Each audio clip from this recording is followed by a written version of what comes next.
আমি এখন আছি তাকদার রাঙ্গলি বলে যে টি স্টেট আছে তার এখানে। আমি খুব অনতি দূরে একটা হোমস্টেতে রয়েছি। সেই হোমস্টের নাম হচ্ছে লা নেচার হোমস্টে। অপূর্ব সুন্দর এই জায়গা। আর আমাদের হোমস্টে থেকে এই জায়গাটার ডিস্টেন্স হচ্ছে 20 থেকে 25 মিনিট। কিন্তু যেটা বলার, আমাদের হোমস্টে থেকে শুধু এই জায়গাটা না, আরও অনেক কিছু দেখার জায়গা আছে। যেমন ধরুন লাভার্স ভিউ পয়েন্ট, আপনার লামাহাটা পার্ক, তারপর অর্কিড গার্ডেন যেটা তাকদার। আমাদের এই হোমস্টেতে 5টা রুম আছে, 4 জন করে অ্যাকোমোডেট করতে পারবেন, মানে টোটাল 20 পিপল থাকতে পারবে। 4 বেলা থাকা খাওয়া নিয়ে এনাদের খরচ হচ্ছে 1200 থেকে 1300 টাকার মধ্যে পার হেড, সিজন অনুযায়ী ওঠানামা করে। এছাড়া এখান থেকে দার্জিলিং হচ্ছে ওই আপনার 30 কিলোমিটার পথ, 1-1.5 ঘন্টা আপনার দার্জিলিং পৌঁছে যেতে পারবেন।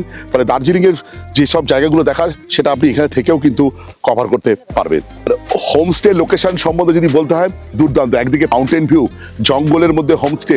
হোমস্টের সবচেয়ে বড় প্লাস পয়েন্ট হচ্ছে আপনি একদম হোমস্টেতে গাড়িতে নেমেই কিন্তু রুমে প্রবেশ করতে পারবেন। যাই হোক, যদি কখনো আপনারা এই হোমস্টেতে আসতে চান, যোগাযোগ করতে পারেন। নাম্বার দিয়ে দেবো আমি স্ক্রিনে বা ডেসক্রিপশনে, অনুপম দাস। আপনারা ফিল ফ্রিভাবে অনুপম দার সঙ্গে যোগাযোগ করতে পারেন।